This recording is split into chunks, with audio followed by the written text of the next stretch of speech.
It's been an unusual week for the nation's emerging offshore wind industry. First, South Coast Wind announced its project off the coast of Martha's Vineyard could not secure financing with the power purchase agreement it signed with Massachusetts utilities last year. South Coast blamed inflation, rising interest rates, supply chain disruptions, and the war in Ukraine. That meant the state's last two offshore wind procurements were effectively a bust because CommonWealth Wind had already moved to terminate its contracts. Then two offshore wind developers in New York State went to regulators there and said they couldn't make the numbers work for their projects anymore. They asked the regulators to pump more money into the deals. On this week's podcast, we're checking the pulse of the struggling offshore wind industry. I'm Bruce Moll of CommonWealth Magazine, and I'm joined by Representative Jeff Roy of Franklin, the House Chair of the legislature's Telecommunications, Utilities, and Energy Committee, and by Joe Curtatone, the President of the Northeast Clean Energy Council. Let's start with you, Representative. Is the offshore wind industry in trouble? Well, Bruce, I'm glad that you were not checking my pulse this morning. The offshore wind industry is not in trouble by any means. We're going to experience some delays. Our hope to get a lot of offshore wind by 2030 is probably not going to happen, but we're looking closer to 2031, 2032. So that's, it's a roadblock, but it's not the end of the road for offshore wind. The good news is that construction has been underway for the nation's first commercial scale offshore wind farm known as Vineyard Wind. And just last week, the ships were coming into the port at New Bedford, bringing the materials in to begin the assembly of the turbines 15 miles south of Martha's Vineyard. So while we have that bad news on one front, we have great news in that we are on track to have the first commercial scale offshore wind farm up and running and producing power by the end of 2023. So the other great news that I think fits into this particular piece is that the Healy administration just a few weeks ago announced their first procurement, and it's going to be a rather large procurement. It's up to 3,600 megawatts of offshore wind power. That's something that the Speaker Mariano, and myself were pushing the administration to do something big to make up for these roadblocks that we saw along the way. And the Healy administration came through with a spectacular bid proposal, and we're going to be opening some bids in January of 2024 that will get us back on track. Joe, what's your take? Is this a big setback for the industry? Well, first, thanks for having me on, Bruce. It's great to be here with my former public official colleague and friend, Jeff Roy. I don't say that only because he returns my calls, but I would concur. But, and I say this in the context of, for folks who don't know, the Northeast Clean Energy Council, our geographic region representation in the clean energy, climate, economy trade, and it is all of New England, New York State, and really active down in Mid-Atlantic. And in the context, this is a big deal. I concur. We are not, it's not in peril. We are facing some challenges, not unlike any other industry today or in our past. And, in the context of Massachusetts, credit the administration, the leadership of Representative Roy and, Speaker Mariano and others and the Massachusetts legislature, President Spilka, for understanding, okay, being ahead of this and thinking diagnostically, what are we learning from this? Inflation has hit every sector and every type of project. I know this as Mayor of Somerville up until a little over a year ago. It costs more to build houses, schools. I was one of the last rivers that was on the $270 million high school and roads as well. So it's no surprise that pre-pandemic projects that are pre-pandemic are coming in at higher due to inflation, higher interest rates, and increased carrying costs. But it's not just clean energy. The Coastal Link gasoline pipeline doubling cost to $11 billion. Two nuclear reactors in Georgia are arriving 7 years late and $17 billion over budget. Time is not a friend in major projects. What's important when we're doing public projects like this, and the representative, and there's great leadership in the state to understand when we procured, what did we learn from that? How to create even greater flexibility, transparency for all parties and our stakeholders, our ratepayers and our constituents, and execute these crucial projects that are so vital for our climate action goals and our economy. And as the representative mentioned, in the current procurement process, which is big, which I applaud the Commonwealth on that, it's going big. They've strive to create that transparency and that flexibility, so we learn and and we get these projects done. Can I share one other piece of good news as well? Sure. In April, a jury in Maine returned a verdict supporting the hydro transmission line coming from Quebec down into the Commonwealth of Massachusetts. And the opponents of the transmission line decided not to appeal that case. So while we have this roadblock on offshore wind, we got some good news that that hydropower is going to come down from Quebec into Massachusetts, and that's going to provide some serious power, very soon. So, Representative, let me ask you about how to handle this. I think I've asked you this in the past at one point or another, but how should the Healey administration handle these bids to reopen or terminate the contracts? The reason I ask is this procurement, the large procurement that you're talking about, didn't rule them out, didn't say you can't bid in this next round because you didn't come through on the previous one. But it's sort of left it vague about whether that will be a penalty. They'll face some sort of penalty in the bidding. But how should the Healey administration, and I guess New York regulate, how should they handle this? Should they give the wind farms what they need? Well, it's interesting. It seems to be two different approaches between New York and Massachusetts. And, I support what the Healey administration is doing, letting the wind developers and the utilities negotiate and come to an agreement and come to a settlement. It is certainly our hope that they will come to a settlement rather quickly. I understand that the developers are fully prepared to pay all of the penalties that the procurement process allows for, and it's to the tune of $48 to $60 million that they will pay in penalties in order to terminate these contracts. And I know they're negotiating that with the utilities currently, and we're hoping that's going to be resolved soon. And then when the bids come in, I fully support the notion that we should not preclude them from bidding on the next round because there aren't too many players in this space. In fact, there are 4 or 5 wind developers that are capable of providing a bid. So we want these 2 developers to be able to bid so that we can get real competition in what's going to come out of round 4 in January.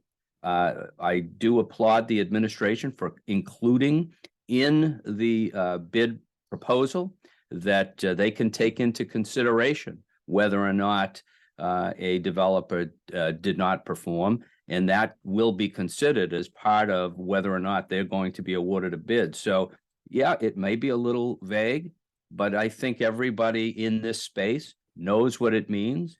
There's intense pressure on everybody to get these contracts resolved and settled. New York is taking the approach that they're going to consider a petition from the offshore wind developers to increase the amount of money that they will get. That's not the approach that we've taken here in Massachusetts. We're forcing them to do their own negotiating, but we certainly will be closely watching what happens in New York in terms of whether the state there will say, hey, yeah, we'll give you more money. I'm not sure that's the best way to do this. I understand the world events that have been really a constellation of the stars that has made it impossible for these projects to move forward under current conditions. I get that, but it's still important that we do move forward. And my hope is that the utilities and the developers we'll announce a settlement within the next month or two so that we can move on to considerations of what's going to happen with round 4. And you will notice that at 3,600 megabytes, we're taking into consideration the loss of approximately 2,400 megawatts between the dismantling of these two projects. So there's a lot at stake. We need the energy. That's, remains unsaid, that we have goals, very challenging goals to get to net zero by 2050. And so we need robust wind energy. And in the long run, we're going to get there. Yeah, if I can add to that, Bruce, and commend, what the representative, what the administration's doing, trying to understand, okay, what occurred and how do we learn that and absorb that, incorporate that in a way that is transparent and protects bid integrity and transparency for all involved in our next bids, and learning from New York is keeping an eye on that. Again, we don't know what model's best, but what I've learned over the past of my time as mayor, when I put out major projects to bid, well, the projects really came way out of whack in terms of what we were projecting and price. What were the factors driving that? Or how come we didn't get as many bids? So I totally agree. We should not be punitive. If it's like people were acting in a transparent, ethical way, in earnest in their performance of their contract, we should allow them, because we need competition to have the best price, and especially on the end users, the ratepayers, our constituents, to deliver these projects. So and the Commonwealth really, thinking the administration had come in quick, set up a team and do this, working with the leadership of the legislature to think about how do we incorporate some of that optionality and flexibility and predictability for all stakeholders, all parties in next bids. That's happening. That's one thing we should be doing. Also, want to commend what the Commonwealth's doing right now and their efforts, for example, around Braden Point, seeking $250 million. You wrote about this, Bruce, and infrastructure. The wind energy is not unlike anyone else. The Commonwealth has tools and put money through their MassWorks grants and the past in their district improvement finance. And I've utilized those tools and benefited some of them to unlock our economic development, to unlock infrastructure that drives economic development projects. So again, commend the Commonwealth for being practical, being diagnostic, not just reactive. I understand the disappointment, but if we have a vendor or a response to an RFP from a company that's going to do a project and they've acted in earnest, and we've been transparent about that, we can protect, uphold the principles of bid integrity, transparency, add flexibility and predictability. So get these projects done, and we need competition and more bids on them. So one of the interesting things in these filings that the offshore wind developers are making is that they often include little studies done by third parties to illustrate or to demonstrate how tough the market is for them right now in terms of the cost of steel and other products. But they all seem to reach the same conclusion. And this representative may touch on your thinking that it's going to delay things a little bit, that this is not going away anytime soon. So the ramifications of this, terminating the pre-existing contracts and going with new ones is going to be probably higher prices. And it's coming, this is happening in New York and Massachusetts. And if it's happening in those states, it's happening around the world. And so this industry is going to, all of a sudden, it's getting a little delay here, but then everybody's going to be trying to get wind turbines and all of the stuff that they need all at the same time. And I'm sort of thinking that that's going to be a logjam that we're going to have to deal with for the next many years. Representative, is that what you mean when you say it may not all happen by 2030? It's certainly going to lead to some delays, because they're not going to start as quickly as they would have. For example, the South Coast project was supposed to begin immediately upon the completion of the Vineyard Wind project, which is going to be by the end of this year. And we were going to see the same amount of work being done by South Coast beginning in 2024. Well, that's certainly not going to happen under current conditions. So you got a delay there. But the other countries that are all competing for the same steel and other pieces of equipment that are used in these turbines is going to, it is going to drive up the prices.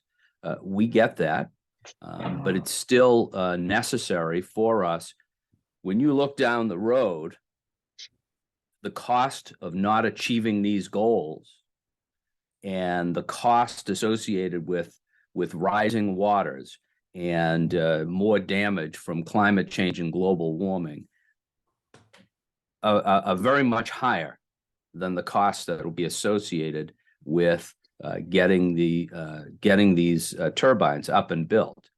In addition, what we've learned from this process, and I think what we learned from COVID, is that we need to do more manufacturing right here in the United States of America.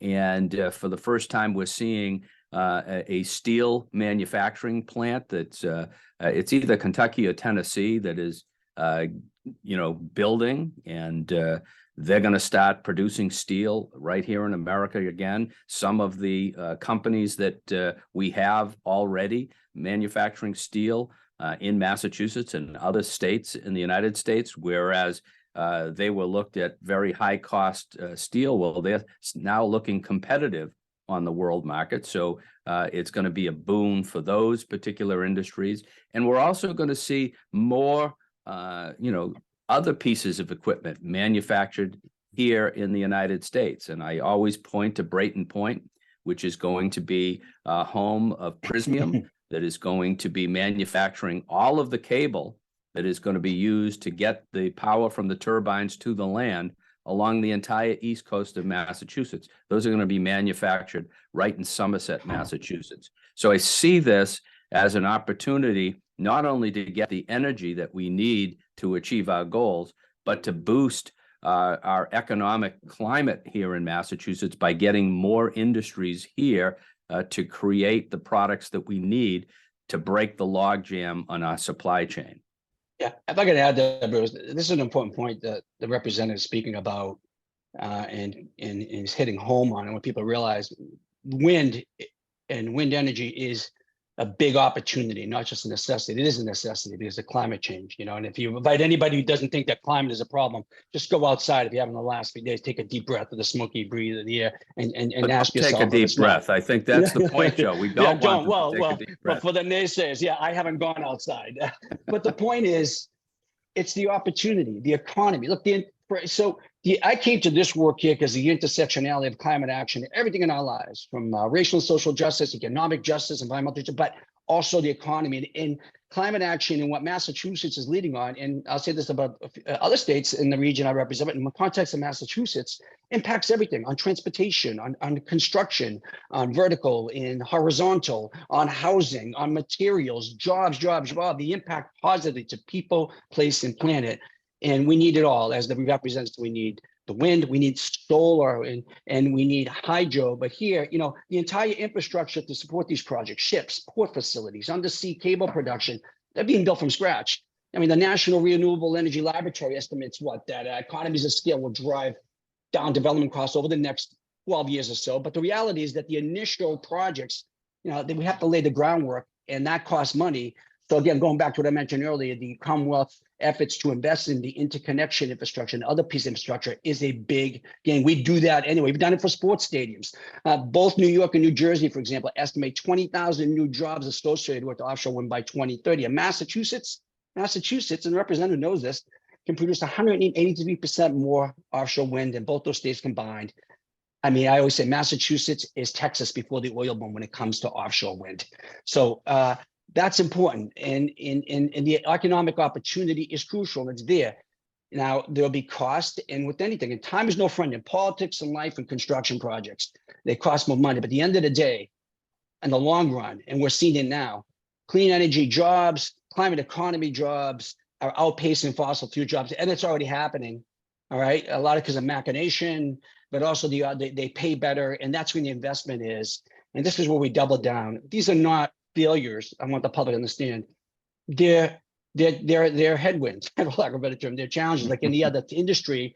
As we think about this and investing in transforming the grid or an interconnection to the grid, that's something we're trying to do in 15 years, what took 100 years to become dependent upon. So we have a lot to do. We're going to be facing some things we haven't seen before, and we are going to learn, as the representative said, what is New York doing? What have other parts of the world done? I am fully confident this Commonwealth can get it done because they're listening and learning, being diagnostic. And we need to do so in a way that is transparent, protects the integrity of the process, and protects the end user, the ratepayer, the people we represent, the constituents at the end of the day. And we're in great position to do that. So I don't disagree with what you're saying, but it does seem like the wind farm developers, because there's so few of them, that they really, it's very hard for the state, the states to negotiate away from this. If they can't, I don't know, there's not much bargaining room, I guess, for the state, because they need the wind to meet these climate change goals. And these companies say they need more money. Is there much the state can do, Representative, to bargain here? Well, look at one important thing that the state can and will do is to allow everybody to bid on this project, to make it competitive. There's some have suggested that because these people are looking to terminate their contracts, they should be precluded from bidding.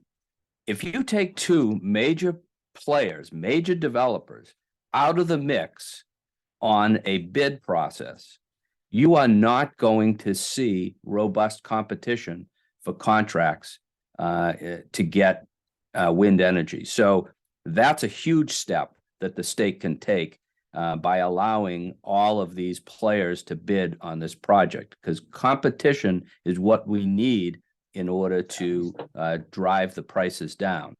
But also consider the fact of all of the economic development that can and will come with these projects, how much that is going to drive our economy and make life easier for people in the Commonwealth of Massachusetts. You look at a city like New Bedford that 100 years ago was lighting the world with whale oil.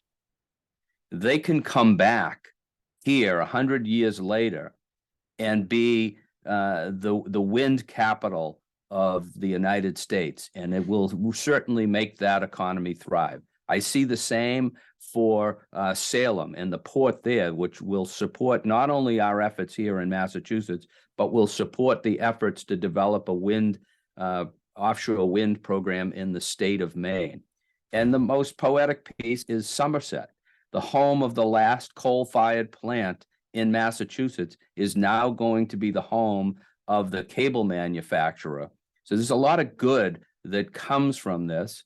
And while we're focusing solely on the costs, we're ignoring all of the good economic development in clean energy pieces that bring benefits that surely outweigh some of the costs that increases that we'll face here. I think we're in a good position because developers want to do business here in Massachusetts. They recognize Massachusetts as a great state to do business, and we want to be the home of this new industry and creation of new jobs, new businesses, and new economies for the residents of the Commonwealth. Joe, you want to wrap it up? Otherwise, I'm going to call. Just let me add another exclamation point where Representative just eloquently and accurately laid out. We want to make the clean energy choice the easy, equitable, sustainable, affordable choice for the end user, for the homeowner, the renter, the small business person, for every person, every walk of life in the Commonwealth. To do so, we need to set the table for the industry in the Commonwealth to be an easy escalation of that industry, to set the table, tying our investment, planning strategy, innovation, with regulatory, legislative, and procurement development to make it happen in a way that is transparent, that embraces bid integrity, but creates that flexibility. I submit we're on that track, and if we continue to learn from that and be diagnostic with the information we learn, we'll be ready to take on the unforeseen, and that's going to continue to happen. Massachusetts is really the prime state to lead that effort, and I commend the administration, the legislature, and the representative for what they're doing. Joe Curtatone of the Northeast Clean Energy Council and Representative Jeff Roy of Franklin, thank you for joining us today. And to our listeners, we'll see you again next week. Thank you. Thanks, Bruce. Thanks, Jeff. Thank you.